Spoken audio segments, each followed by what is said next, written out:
other. Mainstream media. Government cover-ups.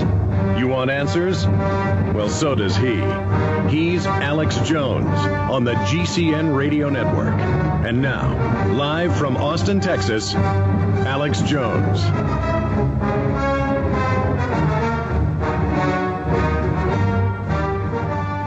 He was the head of the Pentagon's depleted uranium program. I mean, he ran the studies, he wrote the books.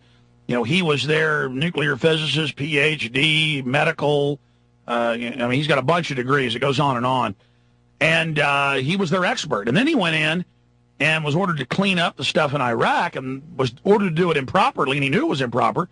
Then he watched his buddies die and others die. And since then, they've just said, you're not allowed to hand out the old training films or manuals. The troops are told it's not bad for you. They're using it at proving grounds all over the U.S. and in protectorates and holdings, possessions.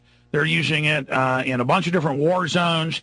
It's now not just in Vulcan guns and A-10s or Abrams Sabo rounds, the M1A1 tanks. It's now in Bradley fighting vehicle guns. It's now in light arms, 50 cals. They're now serving it out in 308s, 223, serving it out in mortars. They're serving it out in Hellfires. They're serving it out in hundreds of munitions. And this reaches a level of insanity, and top generals go and stay in palaces that were hit with it, too.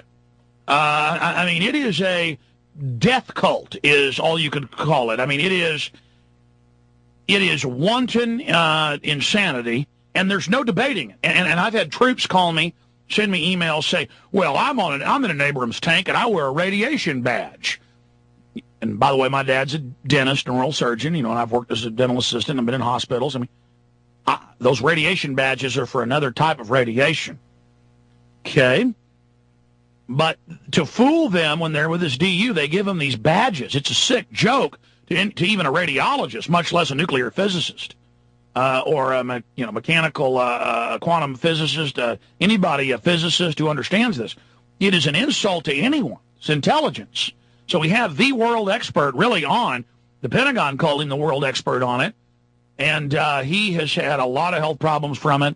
He's had a lot of buddies die from it, but now, because of the proliferation of these weapons, it is getting into water tables in the U.S., Hawaii, Puerto Rico.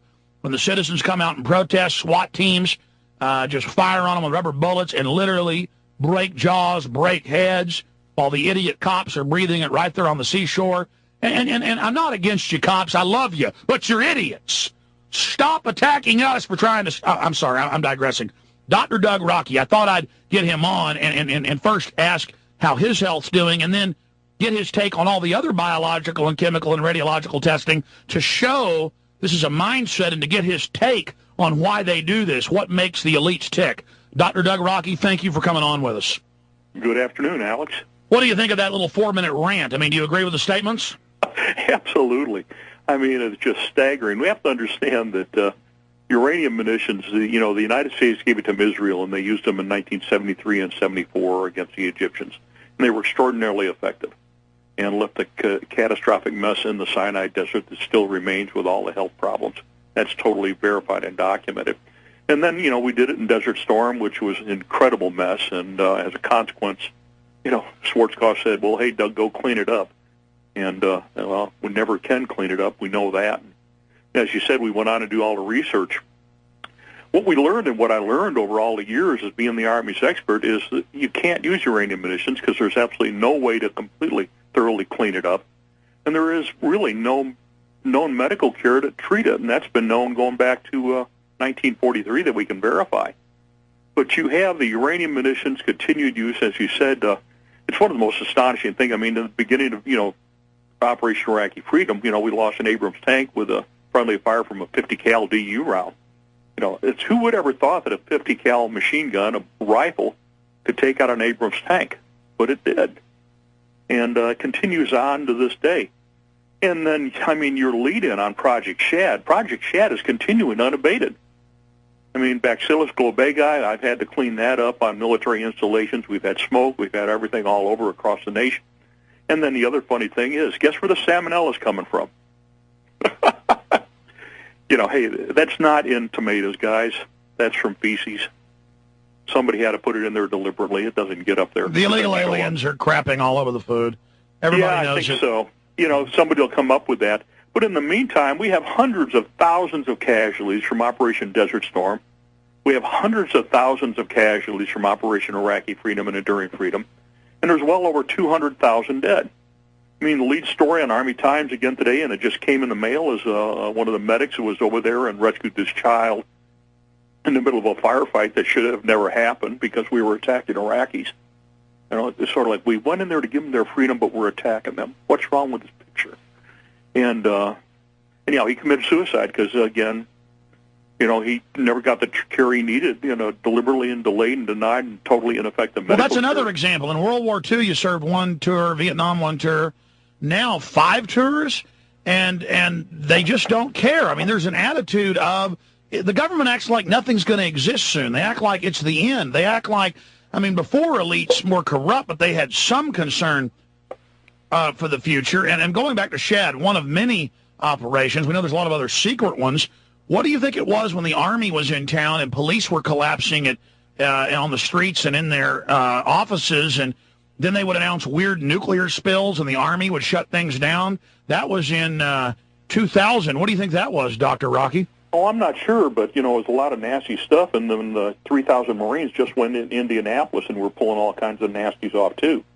So, I mean, but this goes back many, many years. I mean, I got directly involved in it in the middle 90s when we were planning the non-lethal force and the martial law and the, you know, going into overthrow, when we actually set up, we had a full facility, a community, a town at Fort McCall, Alabama, where we tried all this stuff out.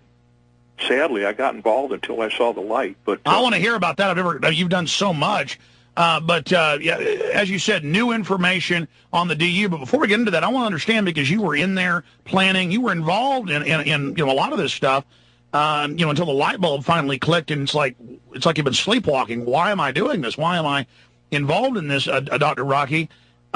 What is the mindset? I mean, obviously, I've read some of their documents that they tell you we're testing this biological or chemical or radiological weapon on our own troops and killing them in many cases on the spot, not just later from the after effects. But higher ups, it's to test and see if your military doctors and military planners will hurt their own people to create cadres who they know will do even more horrible things in the future, like carry out a 9/11, Dr. Rokke? Absolutely.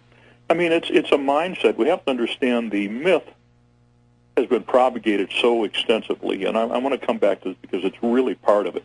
The myth has been propagated that there's an enemy out there that has the capability to invade and overthrow our government, and, you know, and suspend our cherished rights that we have. But the only one that's actually doing anything to suspend our cherished rights is the President of the United States.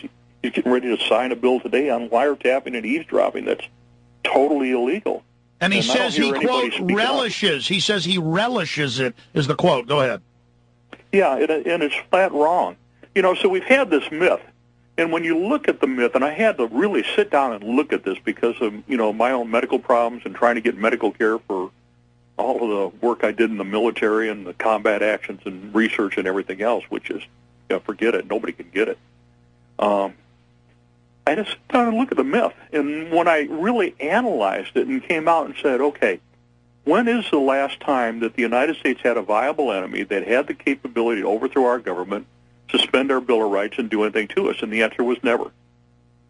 I mean, you know, we've gone into Iraq and Afghanistan. We're getting ready to go into Iran. I mean, it's momentary. Well, the Founding Fathers said that. They said if the public's armed, no one in the world can overtake us. If we fall, it will be from treason and subterfuge within. Well, absolutely. And I think this, you know, the upholding of the Second Amendment of the Constitution, the Bill of Rights, was just probably the most incredible thing that's only going to save this nation. I mean, that decision that was just made in the last few weeks is incredible. But what we have to understand is the military has told this myth that, you know, these guys are coming, that they're going to jump out of your cereal box, they're coming out of the sewer drain. And it's not going to happen. And it hasn't happened. And then we go over and we attack and then we evade and we destroy and we kill and we maim and we contaminate. And we do this all in this myth that we're providing them freedom. Stay there, Dr. Doug Rokke. We'll be right back.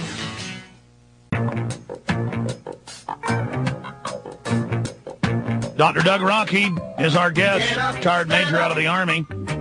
all sorts of black ops, you name it. Their DU expert wrote the manuals for the Pentagon and the Army on it.